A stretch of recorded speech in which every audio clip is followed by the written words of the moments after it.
Saudaraku, pelaksanaan haji pada tahun 2025 ini agak berbeda dengan tahun-tahun sebelumnya, di mana pemerintah Arab Saudi menerapkan sistem baru. Sistem baru yang dimasukkan di sini adalah dalam penyelenggaraan ibadah haji di Arab Saudi, di mana layanan diserahkan kepada pengelolanya, kepada perusahaan profesional yang disebut dengan nama syarikah.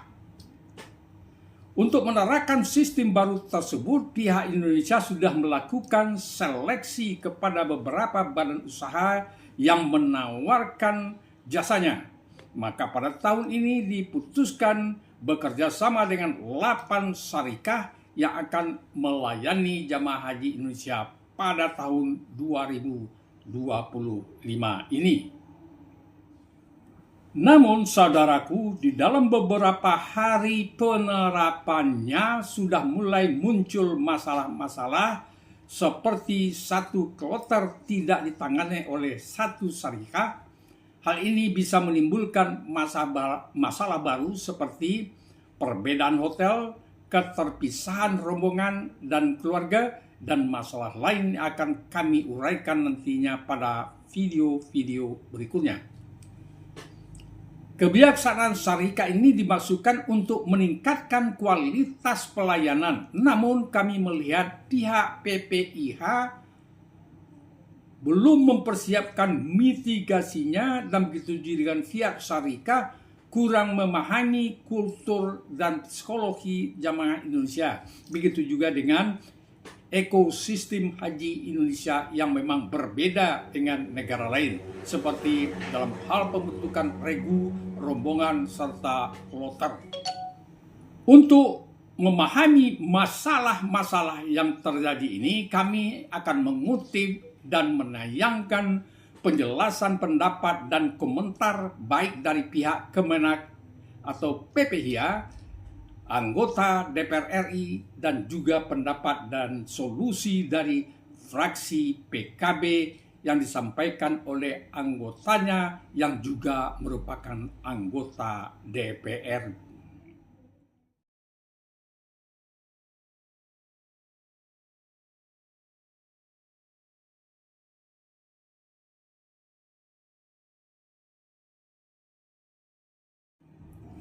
Assalamualaikum warahmatullahi wabarakatuh. Salam jumpa kembali dengan channel kesayangan kita, Arsal Bagindo.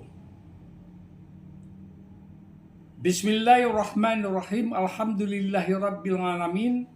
Wassalatu wassalamu ala asrafil anbiya'i wal mursalin Sayyidina Muhammadir Rasulillahi ajmain. Amma ba'd. Saudaraku, apa kabar? Semoga kita semuanya berada di bawah lindungan Allah Subhanahu wa Ta'ala. Amin ya Rabbil Alamin. Pertemuan kita kali ini adalah kita akan mengangkat tema atau topik gonjang-ganjing pelayanan haji oleh syarikah pada tahun 2025 ini. Baiklah saudaraku, sebelum kami memutarkan videonya, kepada saudaraku yang belum memberikan subscribe pada channel kesayangan kita ini, kami berharap Anda mau melakukannya, dan selanjutnya jangan lupa mengaktifkan lonceng notifikasinya agar Anda tidak ketinggalan di dalam menerima informasi-informasi terbaru dari kami. Oke, saudaraku, selamat menonton.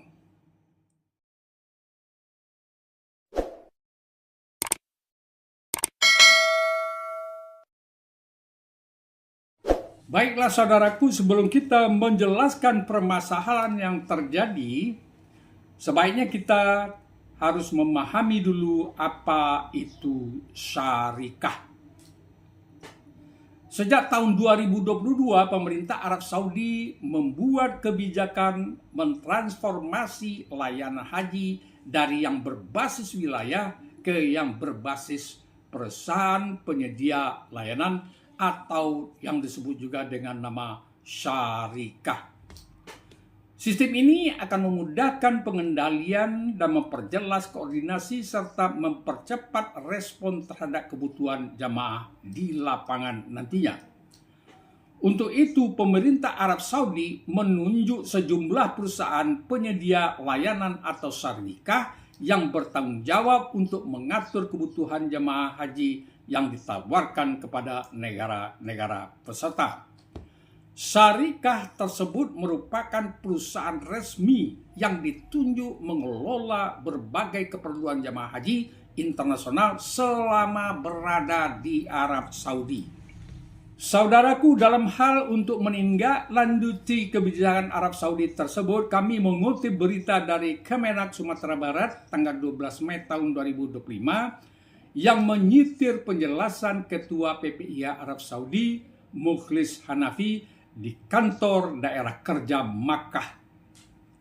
Mukhlis menyatakan bahwa tahun ini pemerintah Indonesia melalui petugas penyelenggara ibadah haji atau PPIH menerapkan skema berbasis syarikah secara menyeluruh di Makkah.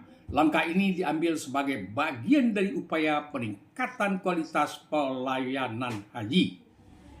Sistem baru ini dirancang untuk memastikan setiap jamaah mendapatkan layanan yang lebih profesional, terstruktur, dan optimal. Di samping itu, Mukhlis mengakui tahun ini ada sejumlah tantangan seperti kloter campuran akibat keterlambatan dari visa dan perubahan manifest.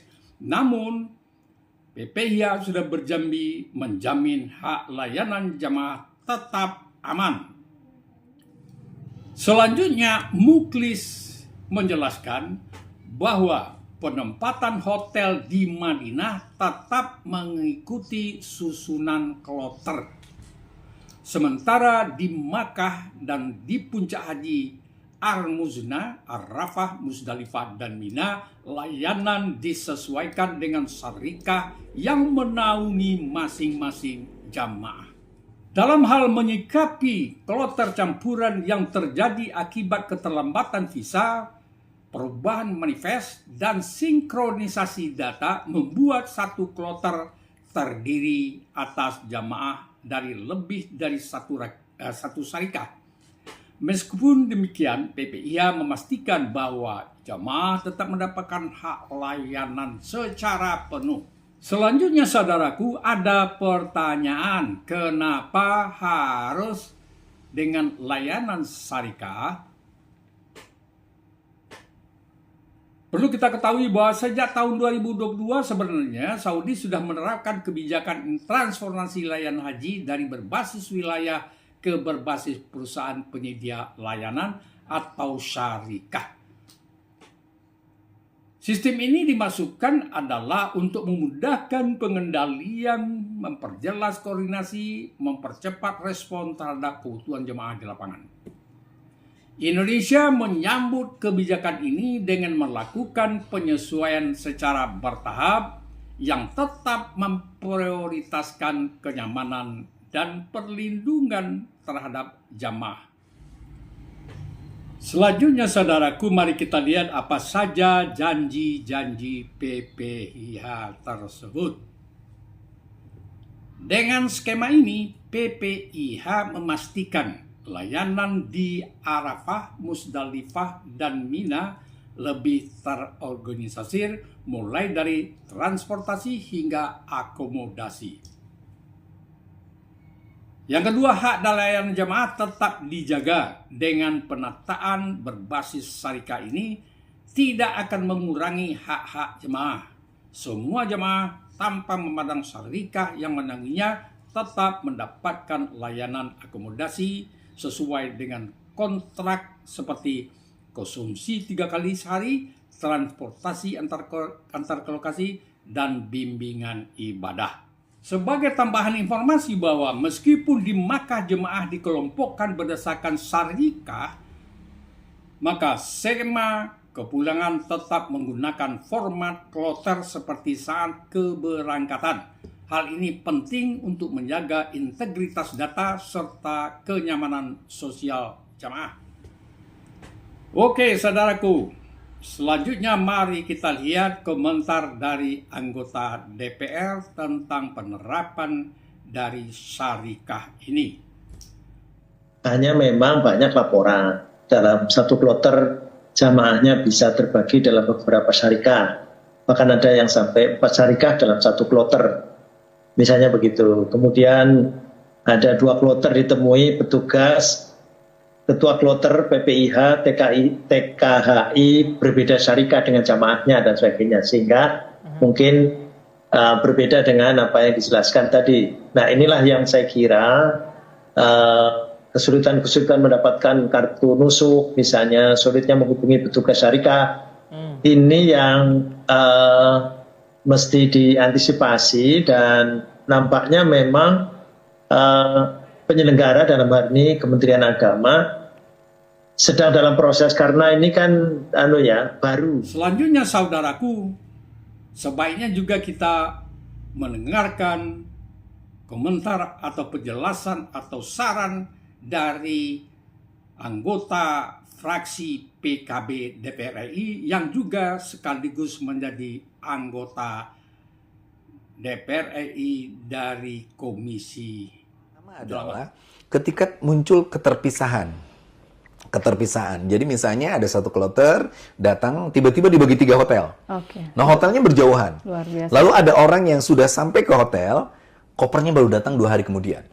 Lalu ada juga yang dia suami istri itu dipisah. Ada yang lansia, akhirnya dia sendiri. Padahal yang kita pikirkan soal lansia misalnya adalah pola teralienasi, keterasingan. Oh, akhirnya mereka sendiri di kamar, nggak ada yang ngajak dan sebagainya. Sudah kita siapkan pendampingnya, malah itu dikacaukan oleh sistem syariah. Yang saya bayangkan Kementerian Agama memuat kriteria-kriteria, lalu dapat 8, tetapi mereka tidak diberi pahaman soal ekosistem, soal kultur, soal pola bagaimana jamaah haji Indonesia itu dibentuk melalui regu-regu kecil, ke regu besar, lalu ke kloter, lalu juga ke daerah, seperti itu.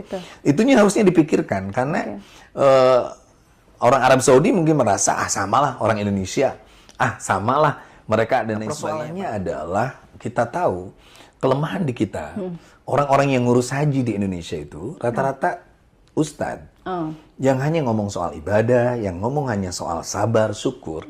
Padahal ini adalah bagaimana kita bisa melakukan negosiasi. Negosiator yang kita butuhkan. Kita harusnya memanajemen haji itu mulai ada yang tahu berapa harga aftur.